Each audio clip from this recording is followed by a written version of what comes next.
I regretfully forgot my wallet again, so I asked if my friend could cover the bill. When my niece's school had an extended break, it became a routine for my single mother sister-in-law and her daughter to stay at our house. Initially, I sympathized with her situation and believed in helping out. But over time, she began taking it for granted. One day, she insisted on going to a new outlet mall nearby, and reluctantly, I agreed. However, she conveniently forgot her wallet and demanded that I pay, frustrating me. Despite this, I didn't want to disappoint my sweet niece, who often went without due to their circumstances. Reluctantly, I covered the cost, insisting my sister-in-law repay me. Unfortunately, it didn't end there. On another occasion, my sister-in-law demanded another trip to the outlet mall. And this time, I was determined not to give in. My husband and I, in our 30s and married for 5 years without children, had discussed the possibility of infertility and decided to let things happen naturally. Our parents were supportive, understanding that not every couple follows the same path. Though still hopeful for children, we were planning our future without excluding the possibility of living without them. My younger brother, still single, once joked about having lots of kids for my share, seemingly unaware of our fertility discussions. Meanwhile, my husband's older sister, the sister-in-law in this story, was a single mother who regularly visited us during her daughter's school vacations. While I suggested alternatives, she insisted on staying, citing financial hardship. My niece, adorable and well-behaved, quickly became close to us, creating cherished summer memories at our house. As she entered middle school, the expenses began to mount with stationery, magazines, and fashion. Despite not wanting to interfere, my husband and I decided to give a generous middle school entrance gift. Touched by the thoughtful thank you letter, we looked forward to enjoying our separate vacations due to his work commitments. However, after Marine Day, my sister-in-law and niece unexpectedly arrived, announcing their month-long stay, reminiscent of previous years. I reminded her of our agreement to end these extended stays, but she brushed it off, saying, "I'll just stay in the room." Entering the room confidently, my sister-in-law remarked, "I've used every year," while my niece hesitated. Urged by her mother, my niece hurriedly brought their luggage, apologizing to me before following. Casually settling in, my sister-in-law suggested a visit to a new nearby outlet mall. Controlling the air conditioner and changing settings, she made herself comfortable, expressing delight at not worrying about saving electricity while sipping on a chilled beer my husband had prepared. Frustrated, I called my husband, who couldn't leave work due to their unexpected visit. He asked me to handle his sister for the time being, promising to talk to her when he got home, even if it meant working late. Troubled by her unexpected stay, I couldn't ask him to leave work early. Reluctantly, I decided it was better to take my sister-in-law and niece to the outlet mall than to have them linger around the house. My niece, seemingly interested, nodded along with her mother's conversation. Despite my reservations, I couldn't bring myself to ask her to endure it, especially considering she's my husband's relative. Unprepared for lunch and with unexpected guests, I reluctantly agreed to take them to the outlet mall, opting for a bus due to the heat. Complaining about the walk and the absence of the car, my sister-in-law begrudgingly understood the situation. As we arrived at the outlet mall, she started fussing about forgetting her wallet. Her explanation about mistakenly putting her credit card back in her wallet didn't make sense. While I pondered her story, my niece looked momentarily disappointed but soon smiled, saying she's happy just looking around. Feeling sorry for my niece, I suggested covering today's shopping, estimating it wouldn't exceed $400 for 3 people. However, my sister-in-law seemed most delighted, eyeing expensive items from famous brands. I ended up playing the role of her wallet, using my credit card since I didn't have enough cash. Demanding repayment as soon as we got home, my sister-in-law claimed she couldn't do it right away, citing a lack of cash and a forgotten bank card. When I suggested using her credit card's cash advance, she claimed her credit cards had expired, blaming a mix-up with a new one. I pressed her for proof, incredulous that she had allowed her cards to expire 3 months ago. She explained that she had panicked and switched wallets when her old one broke, making an honest mistake. She didn't want her in-laws to know about her financial struggles. Having already burdened them with the divorce, I found it challenging to be too harsh with my sister-in-law, especially since she promised to repay me once back at her house. During that summer, she stayed with us for about a month. While my niece eagerly helped with housework and expressed interest in cooking, my sister-in-law assumed a more demanding mother-in-law-like role, questioning the delay in lunch and criticizing our approach to saving electricity. My sister-in-law never contributed to housework and complained twice as much as anyone else. With her and my niece's presence, daily chores expanded to doing laundry for 4 people. When I mentioned the no air conditioning rule, complaints tripled. Frustrated, I asked my sister-in-law for help in hanging the laundry, but she dismissed it, insisting that being in the sun affected her skin and demanding an expensive sunscreen brand. After a month of enduring this, my sister-in-law finally left with my niece. However, when I asked her to repay the money she owed, she refused, claiming she couldn't do it before payday. Persistent in my demands, I eventually sent a certified letter as proof. When my niece discovered her mother hadn't repaid the money, she revealed that her mother had been receiving financial support from her ex-in-laws since the divorce. My niece promised to take responsibility and repay me from the financial support her mother received. She also expressed concern about her mother's increasingly sloppy lifestyle, embarrassing her. This situation fueled my anger towards my carefree sister-in-law. With my niece approaching high school and college expenses looming, I felt compelled to teach my sister-in-law a lesson. Taking advantage of the school break, my sister-in-law and niece stayed with us again. Immediately upon arrival, my sister-in-law demanded a trip to the outlet mall, claiming she needed winter clothes. Sensing a potential repeat of her carelessness, I had already contacted some allies. After about 2 hours of shopping, my sister-in-law called, admitting she forgot her wallet and requested I cover the cost. Half of me thought it was typical, while the other half was exasperated. Claiming that my niece wasn't feeling well and we had already gone home, I declined to cover her expenses.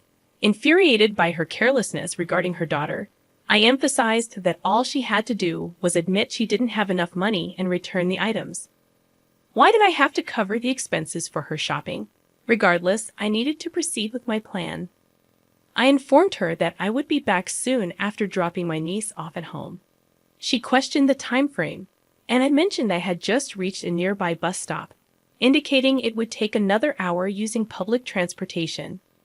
Surprisingly, she accepted this without demanding a taxi, making me suspicious that she might be up to something.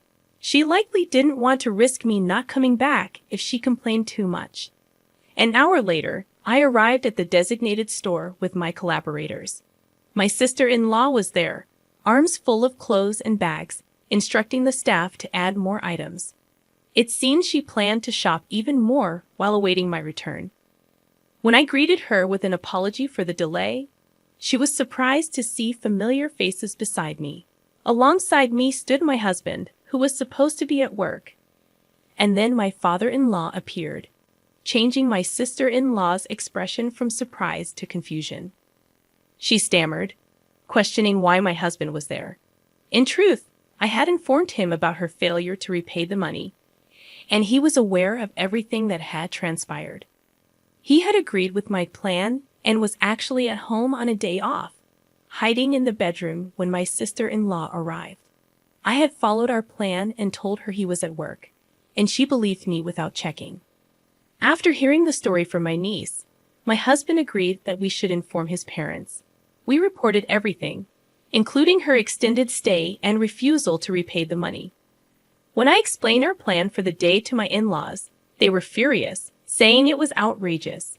After separating from my sister-in-law at the mall, I immediately contacted them. My husband had driven ahead and waited for us. My niece and I left my sister-in-law and went to the parking lot, where my husband was waiting to drive us to a hotel to meet my in-laws. They had planned to go on a short trip to a rural area, but they prioritized our situation over their trip and waited at the hotel. I felt bad that their plans were ruined, but they insisted on dealing with my sister-in-law's antics first. As planned, we left my niece with my mother-in-law at the hotel, and returned to the outlet mall. When we confronted her, my sister-in-law furiously accused me of being cheeky for someone who was just a wallet to her. However, my husband and father-in-law took away all the clothes and bags she was holding. My husband retorted, "What are you doing? Don't return my clothes. They're not yours if you're not paying for them." My sister-in-law hesitated for a moment as my father-in-law returned the items to the store staff. My husband then dragged her out, and as he pulled her arm, she screamed, "It hurts. Let me go. Someone help, he's attacking me." Realizing she couldn't overpower him, she started accusing my husband of being a villain. My father-in-law, who had returned from explaining to the store, pulled out something from his jacket pocket. He was, in fact, a police officer. "I just happened to witness the incident," he explained, and everyone around us stopped listening to my sister-in-law's complaints. They pushed her into my husband's car parked in the lot. After reporting her actions to my in-laws, my father-in-law immediately checked her bank account. My niece knew where the passbook was, so they checked at my sister-in-law's house while she was away. The in-laws had been providing her with a monthly stipend, believing her claim of wanting to save the divorce settlement money for my niece's future. However, the entire amount was withdrawn on the day it was deposited, leaving a zero balance. The account in my niece's name, supposed to contain the divorce settlement, was almost empty because my sister-in-law didn't receive alimony due to her fault in the divorce. She also withdrew the child support from her ex-husband immediately after it was deposited. Furthermore, she confessed to not working, despite telling her parents she was. She spent her days leisurely using the support money and child support. The divorce settlement money she claimed to save for my niece was spent on her lifestyle. When it ran out, she planned to make me buy designer goods and sell them for cash. She even boasted about how well-known Target outlet items sold. My father-in-law hung his head in shame and apologized to us. Despite feeling sorry for my father-in-law, I showed them a video as evidence. It captured my sister-in-law red-handed. Whenever she and her daughter stayed with us, my husband's and my belongings mysteriously disappeared. It was too coincidental to happen every time, and more items vanished with each visit. Without proof, I couldn't accuse her, but I kept an eye on her. After she didn't repay the money I had fronted, I couldn't watch her all the time, so I installed hidden cameras in our rooms. Multiple times during her stay, she seemed to be searching our room when I was out. Finally, she began to blatantly steal. Just before leaving, there were times when she had checked the location many times and would go straight to his destination and steal what she was looking for. With practiced skill, she knew exactly where to go, swiftly taking specific items like my jewelry and my husband's luxury watch. The cameras caught her in the act, even capturing her face as she didn't notice them. My father-in-law, a police officer, was visibly furious, saying it's shameful to have a criminal in the family. He was overwhelmed with anger and sadness. When confronted, my sister-in-law brazenly claimed she had already sold the stolen items. My father-in-law instructed us to file a police report and submit the video as evidence. However, we were hesitant about turning in our own family. It's not a crime among Ames, right?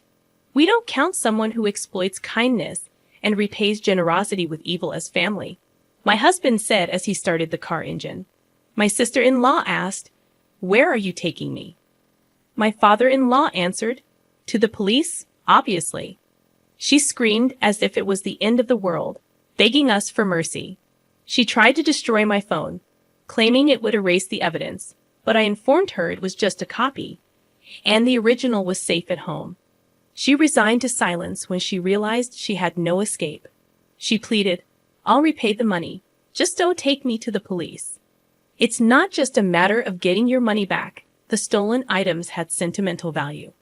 It wasn't just about the money. My jewelry I bought with my first salary, gifts from my husband, and heirlooms from my late grandmother. The same went for my husband's luxury watch. But we worried about what would happen to my niece if her mother became a criminal. We thought my in-laws would take care of her, but it would hurt her to know her mother was a thief. So, for my niece's sake, we proposed not to file a report if she kept her promise to repay us. My father-in-law agreed to ensure she kept this promise. She had to repay a set amount each month earned through her own labor. If she failed, we would immediately file a report. I told him that I had recorded the entire conversation as suggested by my father-in-law for evidence. My sister-in-law had no way to deny or forget what was said. She had no choice but to hang her head in the face of the reality that "I don't know, I didn't say it, I forgot" was no longer valid. Later, she was taken back to her parents' house by my father-in-law. We received an apology from my in-laws later. They admitted they had been too lenient due to their love for their granddaughter and their daughter's manipulations.